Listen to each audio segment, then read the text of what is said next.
Selamat malam, ya sobat-sobat. Salam rahayu. Semoga selalu dalam lindungan Yang Maha Kuasa, baik jasmani maupun rohani selalu dalam keadaan sehat. Saya akan membacakan Bhagavad Gita bab 4 tentang Jnana Yoga. Sri Krishna bersabda, ajaran yang abadi ini aku turunkan kepada Wiwaswan. Dari Wiwaswan mengajarkan kepada Manu, dan dari Manu mengajarkan kepada Ikswaku. Saya akan coba jelaskan. Pada zaman dahulu diciptakanlah alam semesta ini yang bertumpu sebagai pusat dan porosnya, yaitu tata surya, tidak lain surya itu sendiri. Jadi dengan kecemerlangannya di masa lampau sebelum kelahirannya menjadi Dewa Surya, beliau adalah makhluk hidup juga. Dengan kekuatan kemuliaannya hingga mempunyai kecemerlangan, maka disebut juga Wiwaswan, yang artinya kecemerlangan. Jadi kecemerlangan beliau, jiwa beliau, hingga diberikan tempat atau anugerah sebagai surya. Dengan energinya, dengan kemuliaannya, hingga mampu menyucikan alam semesta ini dan menggerakkan hingga melahirkan makhluk hidup untuk memberikan energi-energi dan tumbuh berkembang, hingga manusia pertama lahir yang disebut juga Manu. Beliau surya sebagai Wiwaswan, dengan kecemerlangannya mengajarkan ajaran ini, ajaran Jnana Yoga ini kepada Manu. Jadi Manu adalah manusia yang lahir pertama hingga disebut manusia. Kemudian beliau menurunkan keturunannya yang disebut Ikswaku, dan dari Manu mengajarkan ajaran ini selanjutnya kepada Ikswaku. Seiring beribu-ribu tahun dan berjuta-juta tahun lamanya, ajaran ini pun memudar. Iya, selanjutnya kita lanjutkan di bait yang kedua.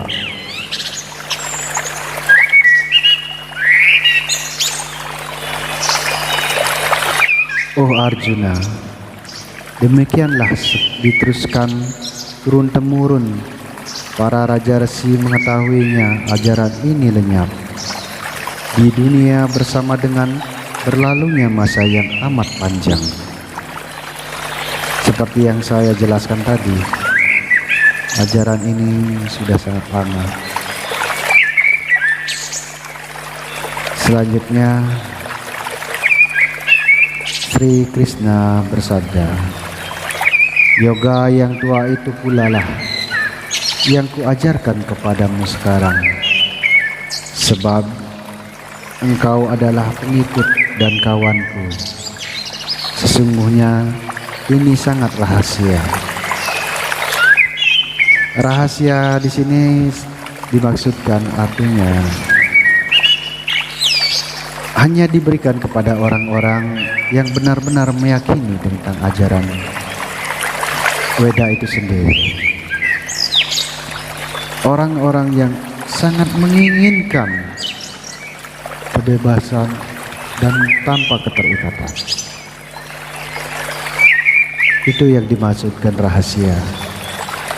Bukan berarti rahasia ini tidak boleh diberikan.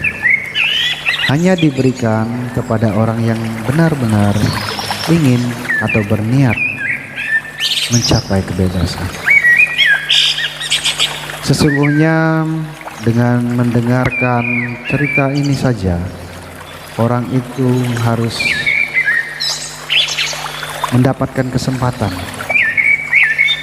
bertemu dengan jodoh tertentu, hingga dilahirkan dari masa ke masa, hingga mendapatkan kesempatan untuk mendengarkan kisah ini. Apalagi dia untuk meyakini dan juga berniat untuk melakukannya. Itu proses kelahirannya lebih panjang. Jadi bersyukurlah saudara-saudara yang mendapatkan atau mendengarkan percakapan Sri Krishna di dalam perang Bharatayuddha. Selanjutnya di bait keempat, Arjuna berkata, "Kelahiranmu baru belakangan kini, sedangkan kelahiran Wiwaswan atau Surya itu adalah dahulu. Bagaimana aku dapat mengerti? Engkau mengajarkannya pada mulanya." Sri Krishna bersabda, "Banyak kelahiranku di masa lalu, demikian pula kelahiranmu, O Arjuna. Semua ini aku tahu, tetapi engkau sendiri tidak menyadari, oh Arjuna.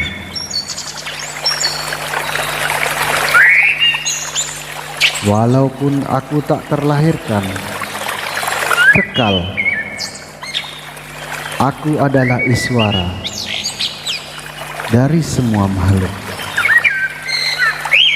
Aku menjadikan diriku sendiri dan menjadi lahir dengan kekuatan mayaku. Seperti di episode sebelumnya, bagaikan seekor sapi Tuhan itu ya. Beliau tidak menginginkan apapun dari susunya sendiri, tapi kita yang menginginkan hingga kita memerah susu sapi tersebut dan kita yang menikmati. Itu hanya dasar tujuan keinginan kita. Kita dilahirkan hanya dasar keinginan kita, hanya dasar karma kita, keterikatan kita hingga kita lahir. Jadi seekor sapi betina yang diperah susunya adalah sebagai Tuhan itu sendiri. Beliau tidak menginginkan sama sekali susunya, hanya untuk makhluk hidup seperti kita. Maka beliau terlahirkan hanya untuk kita. Itu tujuan beliau. Kita lanjut di bait ke-7. Bait ke-7 dan ke-8 ini sangat terkenal di seluruh pelosok negeri ya, dari zaman dahulu, karena lantunan lagu atau Gita, Bhagavad Gita bab 4 bagian bait ke-7 dan ke-8 ini sangat rahasia, dan itu hanya orang-orang tertentu bisa mengenal. Tapi lagu ini atau Gita ini sangat terkenal dan sempat digunakan di film-film Bharatayuddha atau film-film Mahabharata. Baiklah, saya akan coba lantunkan lagu ini ya. Sebenarnya saya tidak bisa bernyanyi ya, tetapi karena ini terkenal, jadi mudah-mudahan pemirsa pernah mendengarnya. Yada yada hidarmasya lanir bawati barata abhyutanam adarmasyam tadat manam srijamyaham. Artinya, sesungguhnya manakala Dharma berkurang kekuasaannya dan tirani hendak merajalela, oh Arjuna, saat itu maka aku ciptakan diriku sendiri.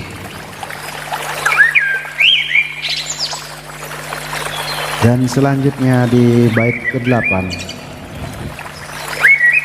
paritranaya sadunam vinasaya caduskretam dharma samstapanarkaya sambawani yuge yuge.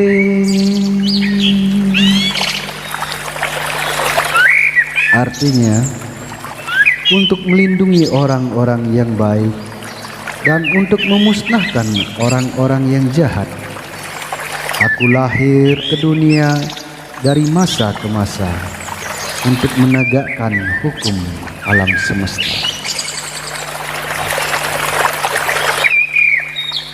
Untuk menjelaskan dan meyakini ini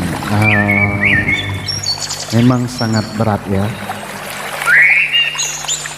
bagi orang-orang yang terbiasa dalam keterikatan. Akan tetapi saya pernah mendengar sebuah kisah seseorang yang sekarang di zaman sekarang ini dia menceritakan pengalamannya ketika bertemu dengan seorang pengusaha.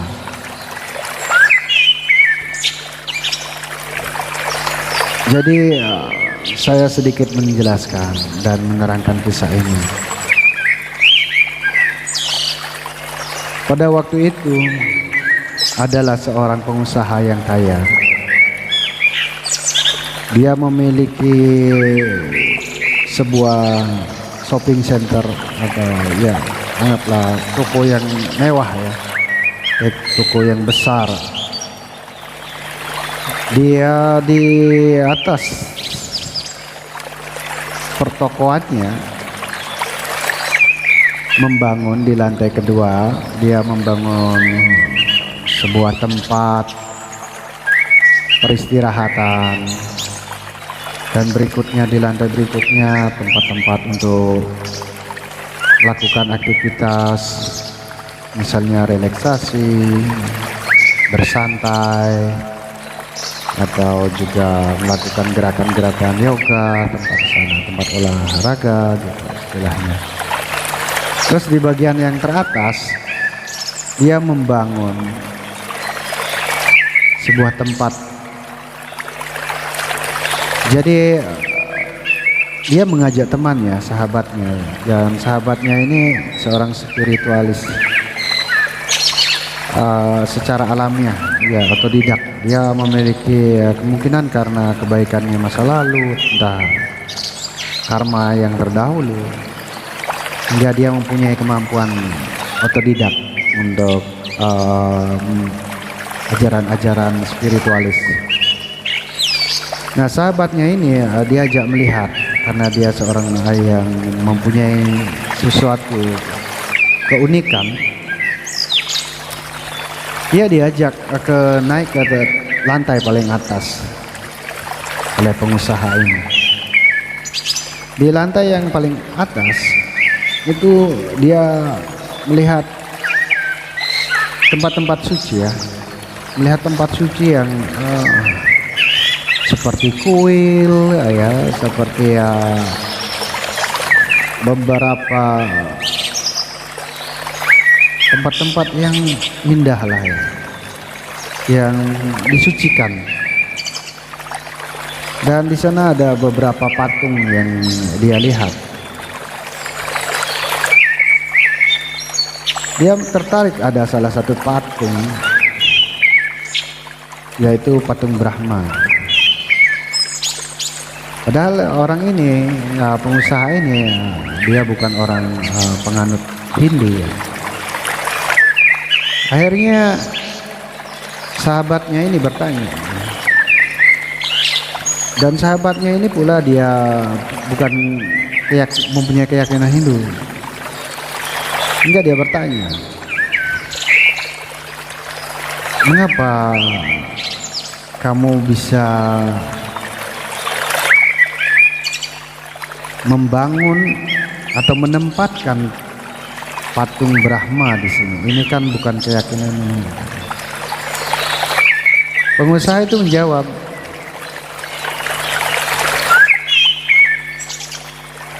saya tidak tahu. Dan saya mempunyai inspirasi seperti itu. Dan sepertinya saya merasa tenang dengan adanya ini.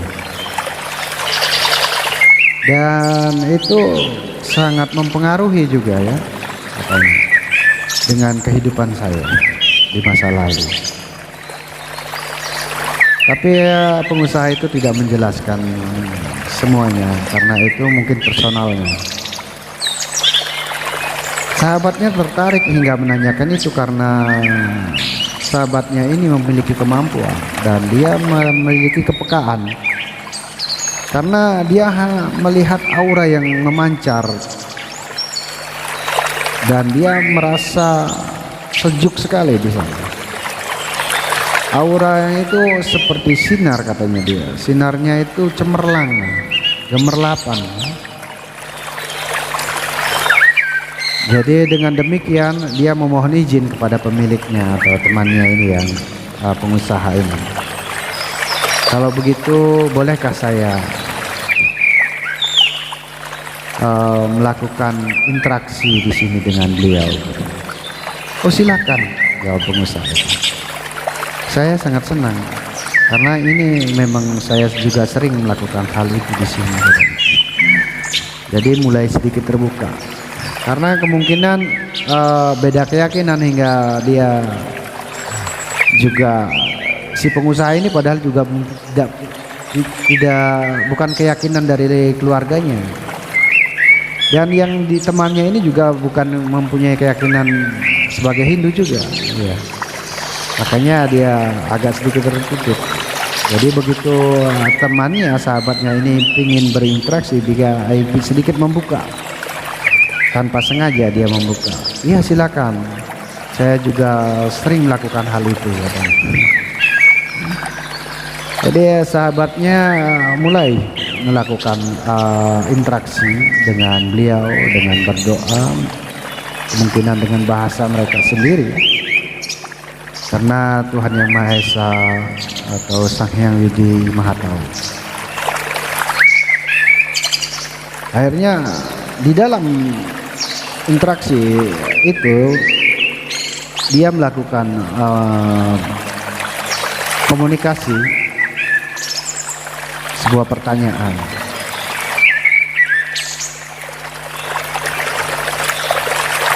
Dia memulai berinteraksi dan memuja. Pertama-tama dia melihat cahaya cemerlang dan kemudian dari cahaya itu muncul sosok yang gemerlapan juga. Di tengah cahaya cemerlang itu ada lagi sosok yang gemerlapan, yang lebih gemerlapan dibanding yang cemerlang tadi. Jadi antara kecemerlangan tadi itu di dalamnya itu seperti ada inti katanya. Di dalam inti itu gemerlapan. Gemerlapan itu hingga bisa dia melihat di antara keduanya itu, antara cemerlang dan gemerlapan itu berbeda. Jadi di gemerlapannya itu seperti ada batas dan membentuk sebuah wujud. Wujud itu ya berkepala 4, ya berlengan dengan membawa cakra, entah jenis-jenis gada atau senjata-senjata, ada juga membawa buku yang mungkin itu disebut Weda ya. Jadi ya itulah wujudnya beliau, Dewa Brahma. Dan dia tidak bisa membuka mata. Yang dia lihat, dia hanya gemerlapan cahaya. Di dalam gemerlapan cahaya itu di dalam kecemerlangan itu ada gemerlap cahaya. Gemerlap cahaya itulah yang seperti bisa dilihat tapi ya gemerlap gitu. Karena yang digunakan untuk melihat itu bukan mata biasa. Jadi yang digunakan ajna. Ajna kita pun kalau kita memusatkan pikiran kita, ajna kita juga menyala. Maka kita hanya bisa melihat sesuatu div atau dev itu sinar atau dewa itu dengan ajna. Karena ajna kita, mata ketiga kita bersinar juga. Makanya gemerlapan pun bisa dilihat. Akhirnya beliau si temannya sahabat pengusaha ini melakukan interaksi dengan komunikasi. Dia menanyakan dengan batin, mengapa Tuhan diwujudkan sebagai dewa seperti ini? Karena beliau temannya ini baru kali ini melihat sesuatu yang aneh gitu, yang bukan di keyakinannya beliau. Hingga dia bertanya seperti itu, kenapa engkau diciptakan dengan wujud seperti ini? Dewa Brahma pun sebagai wujudnya tersebut hanya tersenyum, tidak menjawab. Lalu yang kedua, teman pengusaha ini bertanya kembali, menanyakan kedua kalinya, jika engkau maha tahu dan mempunyai kekuatan yang tinggi, engkau tahu juga di dunia ini dengan banyak kejahatan manusia dan manipulasi, kejahatan-kejahatan di dunia ini. Mengapa engkau tidak turun saja menghapus kejahatan itu? Ya mungkin ini pertanyaan manusia, sudah wajar ya, dan itu tidak rahasia lagi. Mungkin anak kecil juga mempunyai pertanyaan seperti itu.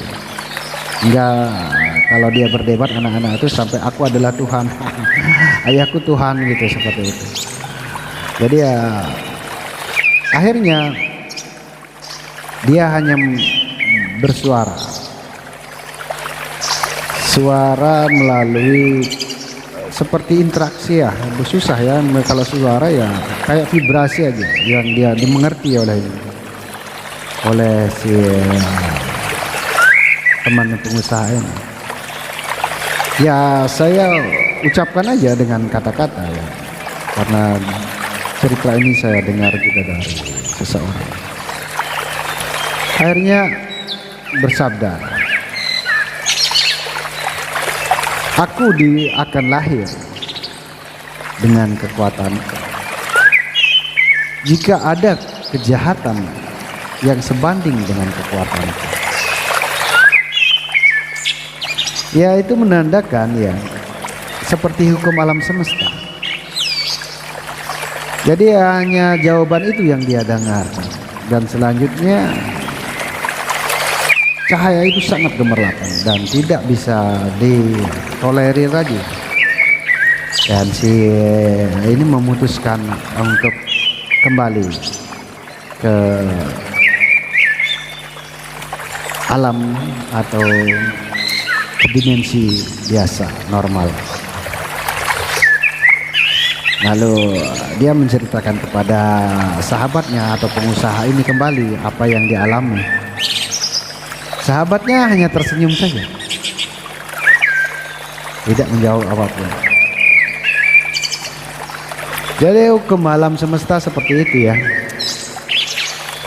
Kalau kita nanti akan menjelaskan sepanjang lebar, nanti kita juga dianggap gila, karena tidak semua orang mempunyai dimensi ya, kecerdasan intelektual dan kesadaran yang sama. Makanya seperti saya bilang tadi, ini sangat rahasia. Dan rahasia ini bukan berarti ya tidak boleh dibicarakan. Hanya orang-orang yang tertentu yang bisa menerima. Dan bersyukurlah kalau orang itu bisa menerima, karena di masa-masa kelahiran, dari berjuta-juta kali kelahiran atau beribu-ribu kali kelahiran kita, belum tentu kita bisa mendapatkan sesuatu anugerah untuk mendengarkan sebuah kisah dan untuk bisa meyakini dan apalagi untuk bisa melaksanakan. Karena itu sebuah kekuatan maya yang digunakan oleh alam semesta untuk mengelabui kita agar kita jatuh kembali ke dunia keterikatan. Karena alam semesta ini juga adalah sebagai tempat ujian.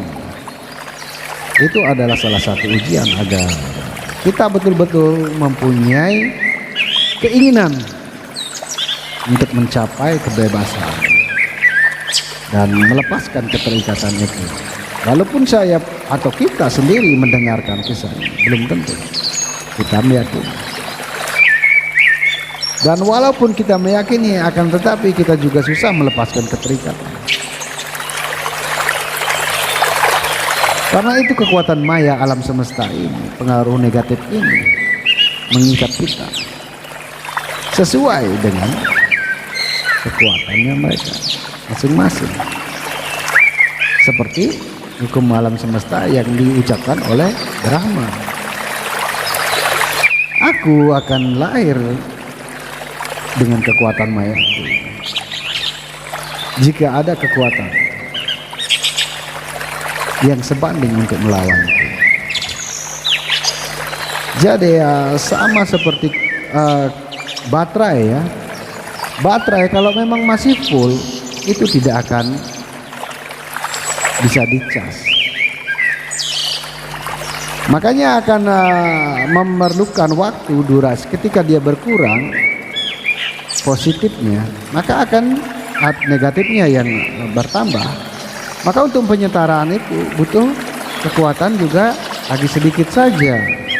Butuh charger hanya beberapa detik atau menit saja untuk memenuhi ini. Jadi kekuatan kecil aja yang turun. Jadi kadang-kadang kita di alam semesta atau di sini kita mungkin akan dikalahkan hanya dengan oleh makhluk-makhluk kecil ya, seperti bakteri, virus. Terkadang kita kena pandemi. Jadi itu hanya kekuatan kecil saja untuk menghapuskan kesalahan-kesalahan kita. Itu karena kesalahan kita. Jadi ada banyak insektisida, binatang-binatang insek atau serangga, kadang-kadang itu bisa tiba-tiba jutaan datang. Nah itu kekuatan negatif yang menyerang kita, karena itu kesalahan kita. Maka dibutuhkan kebaikan lagi untuk membersihkan itu. Ya, sekian dulu mungkin sahabat-sahabat ada yang kurang mengerti bisa ketik di kolom komentar ya supaya tidak terlalu panjang videonya. Oke, terima kasih, kita lanjutkan di episode berikutnya. Salam Rahayu, salam selalu dalam kelindungan Yang Maha Kuasa, baik jasmani maupun rohani selalu dalam keadaan sehat. Terima kasih.